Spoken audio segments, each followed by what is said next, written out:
Bueno, como usted ya lo ha dicho, esto no es un tema de moral, o no necesariamente funciona por los valores que uno tenga o no tenga. Nada Estábamos funciona. hablando de política, Y ¿verdad? nada, sí. Yo no sé si estoy muy de acuerdo con eso, pero esa es la realidad, digamos, es lo que ocurre hoy en día en la política actual. Mira, yo te escuchaba hace un rato en el informe anterior que hablabas del tema electoral. Mira, en este país, vamos a hablar del nuestro, ¿no? Si tú ves que un candidato empieza a crecer, van a querer bajárselo como sea. Porque es una amenaza a las pretensiones de otros. Sí. Entonces, así esté correcto, busca algo que haga creer que está mal. Busca tres pies al gato y te lo bajas. Porque es una pugna. Lo que estoy diciendo es realismo político, Fabricio. Realpolitik, como le dicen. Realpolitik es y ha pasado.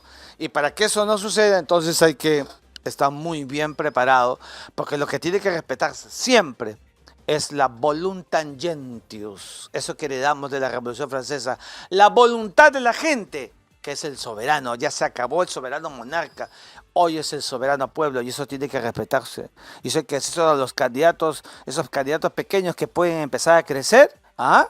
Que frente a otros, que son los dinosaurios que están en el medio, ¿ah? Los ven como amenaza y como tienen todos sus contactos, sus redes de contactos, los quieren acabar. Cuidado con eso, no hay que permitirlo por la sanidad de la democracia peruana, Fabricio. Ayer, antes de hablar del tema, el tema nuestro, porque quiero preguntar un par de cosas sobre el Perú, ayer fue el 2 de abril, se recuerda la soberanía argentina sobre las islas en disputa y se rinde homenaje a quienes perdieron la vida y resultaron afectados por la guerra de las Malvinas, 43 aniversario. ¿Algo pequeño de decir sobre esto? Es un tema pendiente en Argentina Sí, siempre. yo soy miembro del Grupo Malvinas. Estoy esperando más bien que el nuevo embajador, que ya no es tan nuevo, nos convoque, porque siempre los embajadores anteriores nos han convocado al Grupo Malvinas Perú, que venimos escribiendo, dando discursos, conferencias, a columnas, a informes, etcétera, en favor de Islas Malvinas. En el siglo XXI es un despropósito completo que se siga manteniendo, Fabricio, una presencia ultramarina como la tiene el Reino Unido en Malvinas. Ajá. Yo creo que cualquier cosa que haga Milei o que haga hizo la señora Kirchner, cualquier presidente de Argentina respecto a las Malvinas, nosotros como política de Estado, política exterior de Estado, el Perú tendrá que siempre ir a tono con lo que ha sido su carácter inmanente respecto a las Malvinas, siempre argentinas. A ver, hablando de Latinoamérica y hablando del Perú, por supuesto, la crisis rampante en Bolivia, ya a algunos les está haciendo pensar en el Perú que lo que ocurrió con la égida de un montón de venezolanos debido a la crisis en Venezuela podría repetirse ahora desde el sur con un montón de bolivianos, de Oruro, del Alto, de La Paz, etcétera, viniendo en oleadas, huyendo de lo que pasa en su país. ¿Eso podría ocurrir? Y si ocurre, ¿qué significaría para el Perú? A ver, primero decirte que lo que está pasando en Bolivia me da mucha pena. Yo estuve en Bolivia hace 4 o 5 meses y ya miraba cómo la gente hacía colas en las gasolineras. ¿Qué? Lima del 84, sí, del 85. Sí, sí, y ¿te acuerdas cuando llegábamos un poquito más que los 80, 81 también, las famosas calcamonías, qué día podías andar, qué día no Exacto, podías sí, andar? sí, sí. Bueno, y no había los víveres, etcétera.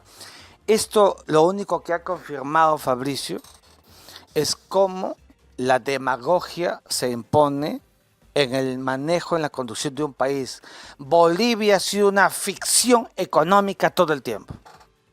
Evo Morales primero y ahora el señor Arce, que fue su ministro de Defensa por 11 años, o sea, libre de nada. Los dos ahora están peleados, pero los dos son responsables de haber hecho una ficción, una burbuja financiera en Bolivia, llevándola a la situación en la que hoy se encuentra. El país no tiene gas, no tienen nada. Sí, claro. Entonces, esto evidentemente es insoportable en términos económicos y esa pretendida diáspora, bueno, seguramente puede haber, por la intranquilidad social, sobre todo en la zona de frontera altiplánica, pero yo objetivamente no veo una horda, una caterva, no veo una diáspora como la venezolana. ¿Por qué? Porque creo que los bolivianos todavía tienen un nivel de esperanza que no tienen los venezolanos. Ok. Los bolivianos en agosto tienen elecciones. Y entonces en esas elecciones puede haber el ala, no digo de la derecha, de la democracia, de la seriedad para gobernar un país que necesita De la sensatez, de la digamos. sensatez, ¿no es cierto? En cambio, en Venezuela no hay nada de eso. Allá la gente lo único que les quiere salir despavorido, como le han hecho cerca de 8 millones en los últimos años y de ellos 2 millones han llegado al Perú. Entonces, por eso creo que todavía en Bolivia están haciendo una evaluación, están pensando en que hay un proceso de elecciones, ojalá que sea democrático, ojalá que tenga garantías, ¿no es cierto?, con un sistema judicial que cada vez creo menos. Yo denuncié públicamente en Santa Cruz de la Sierra hace 4 meses que no era posible que la señora expresidenta Áñez siga presa y el gobernador de Santa Cruz, Camacho, siga preso. Eso es inconcebible en el siglo XXI, pero siguen presos. Y el gobierno actual hace caso omiso, se tapa los ojos con qué venda, qué sé yo. Esto no se puede permitir. Por eso te digo, cada día que va pasando vamos creyendo menos, pero los bolivianos todavía se resisten y hay una cuota de esperanza que pueda cambiar el libreto a partir de agosto y no tener estos dos demagogos que le han hecho mucho daño a una Bolivia con una receta de estatización que lo único que hizo fue mentirle al país y al mundo con un crecimiento ficticio que hoy estamos viendo sus consecuencias. Sí, una burbuja que terminó reventándose. La última pregunta, para despedirnos, que es una pregunta ingenua, pero también medio irresponsable, doctor, discúlpeme usted. ¿Bolivia nació mal? ¿Debió separarse del Perú? ¿Podría volver a ser el Perú en algún momento? ¿O ya es una cosa que la historia ya pasó? No, yo creo que, digamos... Discúlpeme usted, sino que la gente lo comenta mucho No, en redes sociales. Incluso hay debates sobre eso en redes sociales. No, yo creo que con Bolivia tenemos una hermandad histórica. Chuquisaca, el Alto Perú, ¿no es cierto? La Junta de Gobierno que se formó para, digamos, aprovechando lo que estaba pasando con Napoleón Bonaparte, que había invadido España. Luego la Confederación Perú-Boliviana, ¿no es cierto? Santa Cruz, todo este proceso, lo único que nos ha mostrado es que tenemos mucha vinculación. Pero también hay que ser objetivos. En el proceso histórico se produjeron ciertas distancias. Y la distancia, producto de la propia realidad geopolítica. La guerra influyó mucho. La guerra influyó mucho. Somos dos pueblos que tenemos mucho parecido, mucha historia común.